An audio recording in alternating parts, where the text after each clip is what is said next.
महाराष्ट्र चुनाव में कौन जीतेगा कौन हारेगा ये तो बाद की बात है, लेकिन एक बात तो पक्की है, एक बात तय है कि महाराष्ट्र चुनाव के पहले या चुनाव के बाद एनडीए गठबंधन जरूर टूटेगा। आज उसी के चलते अजित पवार और अमित शाह में भयंकर बहस हो गई है। एनसीपी भले ही बीजेपी गठबंधन का हिस्सा है, 42 विधायक अजित पवार वाली एनसीपी ने मोदी शाह को दिया है, लेकिन अमित शाह अजित पवार वाली एनसीपी पूरी तरह से अमित शाह एनसीपी पर अजित पवार वाली एनसीपी पर नकेल कसना चाहते हैं। एनसीपी के नेता नवाब मलिक उनकी जो बेटी है सना मलिक को टिकट देने के मामले में एनसीपी और बीजेपी आमने सामने दिखाई दे रहे हैं। एनसीपी ने नवाब मलिक की बेटी सना मलिक की उम्मीदवारी पर मुहर तो लगा दी। सना मलिक 23 तारीख को अपना नामांकन करेंगी। अमित शाह ने इस फैसले पर विरोध जताना शुरू कर दिया और इसी के चलते बीजेपी और एनसीपी के बीच बहस बढ़ गई। महाराष्ट्र चुनाव की तारीखों का ऐलान जब से हुआ तब से हर दल अपने अपने नेता के लिए सीट सुरक्षित करने की कोशिश में लगे हुए हैं। एक राज्य 6 पार्टियां, सीट बंटवारे को लेकर के महायुति गठबंधन में घमासान मचा हुआ है। कौन कितने सीटों पर लड़ेगा इस पे तो बवाल चल ही रहा है कि अब कौन किस सीट पर लड़ेगा उसे लेकर के भी बीजेपी और अजित पवार वाली एनसीपी फिर एक बार आमने सामने है। बीजेपी चाहती है कि एनसीपी में कौन किसे कहां से सीट दिया जा रहा है उसका तय चयन बीजेपी करे। अजित पवार की एनसीपी और बीजेपी आपस में इसके चलते भिड़ गई। मामला यह है कि एनसीपी नेता नवाब मलिक और उनकी बेटी सना मलिक को टिकट देने को लेकर के हैं। सूत्रों की माने तो अजित पवार की एनसीपी इन दोनों को ही टिकट देने वाली है, जो कि बीजेपी को पसंद नहीं आ रहा है। यह बात बीजेपी के आला कमान ने साफ तौर पर कह दिया है। अजित पवार किसी भी हाल में अपने मुस्लिम वोट बैंक को छोड़ने को बिल्कुल तैयार नहीं है और इसीलिए बीजेपी और अजित पवार सीधे सीधे एक दूसरे के सामने खड़े नजर आ रहे हैं। अजित पवार ने पहले भी बगावती तेवर महायुति के नेताओं को दिखाए हैं और इस चुनाव में भी अजित पवार मुस्लिम कैंडिडेट्स पर दांव लगाना चाहते हैं। भाई 42 विधायक हैं, वो कोशिश तो करेंगे। सूत्रों की माने तो वो कम से कम 10 सीटों पर मुस्लिम कैंडिडेट्स को उतारना चाहते हैं, जो बीजेपी नहीं चाहती। अब इसीलिए अमित शाह और एनसीपी के बीच जंग छिड़ी हुई है। नवाब मलिक भारतीय जनता पार्टी के बीच तकरार बहुत ही पुराना है। जब मुंबई में क्रूज ड्रग केस हुआ था जिसमें शाहरुख खान के बेटे आर्यन खान को भी पकड़ा गया था, आर्यन खान पकड़े गए थे, तब तकरार खुलकर सबके सामने आया था। नवाब मलिक इस समय महाविकास आघाड़ी की सरकार में मंत्री थे और समीर वानखेड़े के खिलाफ मोर्चा खोल दिया था उन्होंने।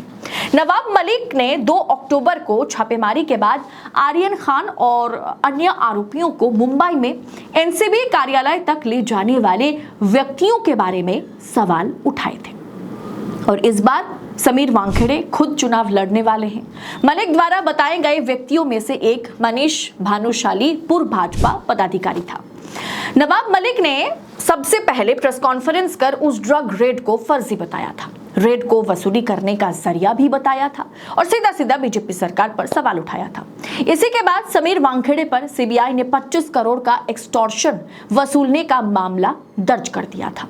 इसके बाद नवाब मलिक को ईडी ने फरवरी 2022 में दाऊद इब्राहिम से जुड़े मामले में मनी लॉन्ड्रिंग केस में गिरफ्तार कर लिया था और उसके बाद राजनीति बदल गई। उसके बाद ही लगातार बीजेपी नवाब मलिक के ऊपर दाऊद इब्राहिम से कनेक्शन को लेकर के लगातार हमला बोलती रही और वो हमला बोलना आज दोनों साथ मिलकर के चुनाव लड़ रहे हैं। अगर लड़े तो बवाल तो खड़ा होगा ही। मुख्यमंत्री और बीजेपी के नेता देवेंद्र फडणवीस ने अजित पवार से भी कहा था कि नवाब मलिक को पार्टी में नहीं लेना चाहिए और नवाब मलिक का स्वागत महायुति गठबंधन में नहीं होगा। अब अजित पवार उनको टिकट देना चाहते हैं, उनके बेटी को टिकट देने के फैसला वो ले चुके हैं। अब पिछले दिसंबर में नवाब मलिक सदन में सत्ता पक्ष में बैठे थे, तब भी फडणवीस ने अजित पवार को यह लिख करके कहा था कि नवाब मलिक को महायुति गठबंधन में शामिल करना सही नहीं होगा। आप उनके साथ बातचीत कीजिए क्योंकि ये मामला गंभीर हो जाएगा। अब महाराष्ट्र में चुनाव है। आला कमान मोदी शाह ने साफ कर दिया कि अजित पवार या तो नवाब मलिक के साथ संबंध जो है, रिश्ता जो है उसे तोड़ दे, पार्टी से निकाले, बल्कि उनकी बेटी सना मलिक को अब एनसीपी का स्पोक्सपर्सन बना दिया गया। उन्हें टिकट दी जा रही है, नवाब मलिक को टिकट दिया जाएगा। तभी से पॉलिटिक्स में जो है बीजेपी और एनसीपी के बीच बवाल मच गया है।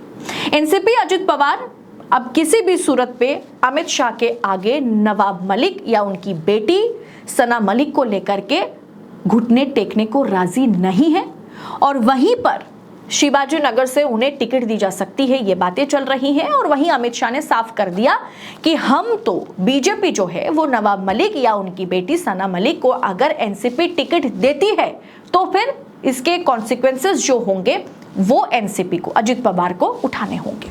अब दोस्तों, अजित पवार ने मन बना लिया, नवाब मलिक पर वो दांव लगाने जा रहे हैं, क्योंकि उन्हें अपना जो वोट बैंक है, मुस्लिम वोट बैंक है, उसे एकदम इंटैक्ट रखना है।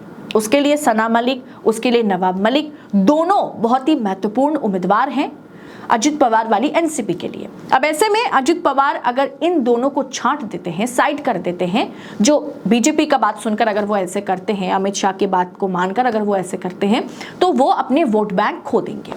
अब दोस्तों, इस पूरे विषय को देखते हुए ऐसा मतलब आप कह सकते हैं कि सिर्फ कयास नहीं लगाया जा सकता, ये बात तय है कि अगर ये चुनाव बीजेपी हारती है, महायुति गठबंधन हार जाता है, तो ये गठबंधन, एनडीए गठबंधन जो है नेशनल डेमोक्रेटिक अलायंस का, ये टूटेगा।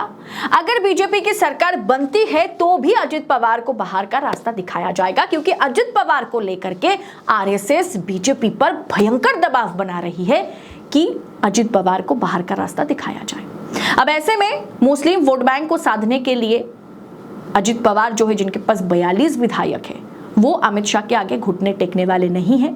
और अमित शाह और बीजेपी भी नवाब मलिक को लेकर के साफ कर दिया कि अगर आप इन्हें या इनके परिवार के किसी भी व्यक्ति को टिकट देते हैं तो एनसीपी के साथ हमारा संबंध, अजित पवार वाली एनसीपी के साथ हमारा संबंध खत्म हो जाएगा। यानी पहले हो या बाद में हो, एनडीए टूटने वाला है। महाराष्ट्र में एनसीपी और बीजेपी दोनों अलग होने वाली है। इस पूरे विषय को आप किस तरह से देख रहे हैं?